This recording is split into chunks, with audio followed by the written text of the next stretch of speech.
Friends வணக்கம் and welcome to Raji home maker channel. இன்றைக்கி நம்ம பார்க்க போகிறது சூப்பரான மீன் குழம்பு ரெசிபி தாங்க. இந்த மீன் குழம்பு செய்கிறதுக்கு நான் என்ன எடுத்திருக்கேன்னு பார்த்தீங்கன்னா, ஷீலா மீன் வந்து 1 கேஜி வரைக்கும் எடுத்திருக்கேன். போட்டு க்ளீனாக கழுவிட்டு இந்த செதில்லாம் எடுத்து நம்ம எடுத்து வச்சுக்கணும். அது வந்து செதில்லாம் நம்ம க்ளீன் பண்ணாமல் விட்டுட்டோம் அப்படின்னா குழம்புல வந்து அது பிரிய ஆரம்பிச்சிடும். அதுக்கப்புறம் குழம்பு வந்து சாப்பிடும்போது நடுவில் கடிப்படும், நல்லா இருக்காது. இந்த ஷீலா மீன் குழம்பு வந்து நீங்கள் இதே மெத்தடில் நீங்கள் எந்த குழம்பு வேணால் நீங்கள் ப்ரிப்பேர் பண்ணலாம். பொதுவாகவே வந்து இந்த மீன் குழம்பு ரெசிபிக்கு வந்து புளி வந்து அதிகமாக சேர்க்கணுங்க. இங்கே நான் எவ்வளோ எடுத்திருக்கேன்னு பார்த்தீங்கன்னா, ஒரு சாத்துக்குடி சைஸ் புளி எடுத்திருக்கேன். நீங்கள் வந்து 1 கேஜிக்கு வந்து நீங்கள் வந்து 1 கேஜி எடுத்தீங்கன்னா இந்த சைஸ் எடுத்துக்கோங்க. இதை விட கம்மியாக எடுத்தீங்கன்னா லெமன் சைஸ் எடுத்துக்கோங்க. இப்போ நான் வந்து ஒரு கடாயில் வந்து நல்லெண்ணெய் விடுறேன். நல்லெண்ணெய் பார்த்தீங்கன்னா இவ்வளோ நல்லெண்ணெய் விடணும். ஆக்சுவலி இதுலேயே கொஞ்சம் கொஞ்சம் கம்மியாக தான் விட்டுருக்கேன். ஆக்சுவலி நல்லெண்ணெய் தான் மீன் குழம்புக்கு வந்து ஒரு நல்ல வாசனையும் ஃப்ளேவரையும் கொடுக்கும். இப்போ இந்த மீன் குழம்பு நம்ம வந்து செய்கிறது வந்து இந்த மாதிரி அகலமான பாத்திரத்தில் தான் நம்ம செய்யணும். ஏன்னா அப்போ தான் வந்து நமக்கு வந்து குழம்பை எடுக்கும்போது மீன் வந்து உடையாமல் இருக்கும். இல்லை நீங்கள் கொஞ்சம் குறுகலான பாத்திரத்தில் நீங்கள் மீன் குழம்பு செஞ்சிட்டிங்கன்னா குழம்பு எடுக்கும்போது லேசாக கிளறும்போது உங்களுக்கு வந்து மீன் உடையிறதுக்கு வாய்ப்புகள் இருக்குது. அதனால இந்த மாதிரி வாய் அகலமான பாத்திரத்தை மட்டும் எடுத்துக்கோங்க. இப்போ இந்த நல்லெண்ணெயில் நான் வந்து சோம்பு சேர்க்குறேன். நிறைய பேர் வந்து என்ன பண்ணுவாங்கன்னா கடுகு சேர்ப்பாங்க. நான் இந்த தடவை கடுகு சேர்க்கலை, சோம்பு மட்டும்தான் சேர்க்குறேன். உங்களுக்கு வந்து அந்த தாளிப்புக்கு இது சேர்க்கும்போது நல்லாவே ஒரு டிஃப்ரென்ஸ் இருக்கும். டேஸ்ட்லேயுமே ரொம்ப நல்லா டிஃப்ரென்ஸ் தெரியும். கடுகு சேர்க்காம சோம்பு, இதுக்கப்புறமா கொஞ்சமாக வெந்தயம் சேர்க்குறேன். இப்போ இது 2 பொரிய ஆரம்பிச்சிருச்சு. இந்த ஃப்ளேவர் எல்லாமே இந்த ஆயிலில் இறங்கிரும். அதுக்கப்புறமா அதை நம்ம பொறுமையாக 1 பை 1 நம்ம சேர்த்து வதக்கணும். அதில் தான் டேஸ்ட்டே இருக்குது. மெஸ்ஸுலலாம் பார்த்தீங்கன்னா, பொதுவா மீன் குழம்பு வந்து ரொம்பவே ஃபேமஸ்ங்க. பெரிய பெரிய ரெஸ்டாரண்ட்டை காட்டிலும் இந்த மாதிரி மெஸ்ஸில் வந்து போய் சாப்பிடும்போது அந்த மீன் குழம்போட ஃப்ளேவரே தனியாக இருக்கும். அங்கெல்லாம் பார்த்தீங்கன்னா, அந்த மாதிரி 1 பை 1 பொறுமையாக அந்த ட்ரெடிஷ்னல் மெத்தடில் செய்வாங்க. அதுதான் அந்த டேஸ்ட்டை வந்து ரொம்ப நல்லா தூக்கி கொடுக்கும். இப்போ நல்லா பொரிய விடுறணும். இப்போ இது கூட நான் என்ன சேர்க்குறேன் அப்படின்னு பார்த்தீங்கன்னா, கருவேப்பிலை சேர்த்துருக்கேன். இந்த கருவேப்பிலை வந்து நல்லா பொரியணும். நீங்கள் இதை லேசாக கிள்ளி கூட சேர்த்துக்கலாம். முழுசாக போடணும் அப்படிங்கிறதில்ல. லேசாக கிள்ளி சேர்த்துக்கிட்டிங்கன்னா அந்த ஃப்ளேவர் இன்னும் நல்லா இறங்கும். நமக்கு கிளறிலாம் விட வேணாம். அதில் இந்த ஹீட்லேயே அது நல்லா பொரிஞ்சு வந்துடும். ஃப்ளேம் மட்டும் மீடியமில் வச்சுக்கோங்க. இதில் வந்து நான் 4 பச்சை மிளகா சேர்க்குறேன். 4 பச்சை மிளகாவை நடுவில் கீறி சேர்க்குறேன். நீங்கள் பச்சை மிளகாவை வந்து ரொம்ப பொடுசாக நறுக்கி மீன் குழம்புல சேர்த்துட்டிங்க அப்படின்னா அது கிடக்கிறதே தெரியாது. பச்சை மிளகா இருக்குன்னே மீன் குழம்புல இருக்குன்னே நமக்கு தெரியாது.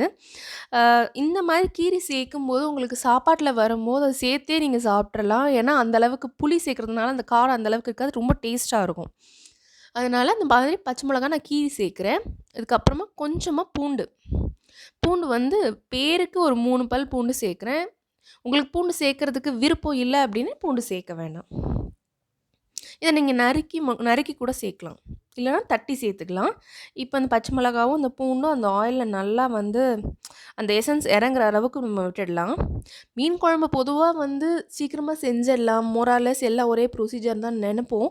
ஆனால் ஒருத்தர் செய்கிறதுக்கும் இன்னொருத்தர் செய்கிறதுக்கும் ரொம்பவே டிஃப்ரென்ஸ் இருக்கும். அதெல்லாம் இந்த ஸ்டெப்ஸ் தான் காரணம் அதுக்கு. இப்போ நான் வந்து சின்ன வெங்காயம் சேர்க்குறேன். சின்ன வெங்காயம் வந்து பொடுசாக நறுக்கி ஒரு 5லேருந்து 6 சின்ன வெங்காயம் தான் நான் தாளிக்கிறதுக்கு சேர்க்குறேன். சின்ன வெங்காயம், அதுக்கப்புறமா ஒரு பெரிய சைஸ் தக்காளியை பொடுசாக நறுக்கி சேர்க்குறேன். பொதுவாக சின்ன வெங்காயம் வந்து நிறைய போடுவாங்க. மீன் குழம்புக்கு வந்து சின்ன வெங்காயம் நிறைய சேர்ப்பாங்க.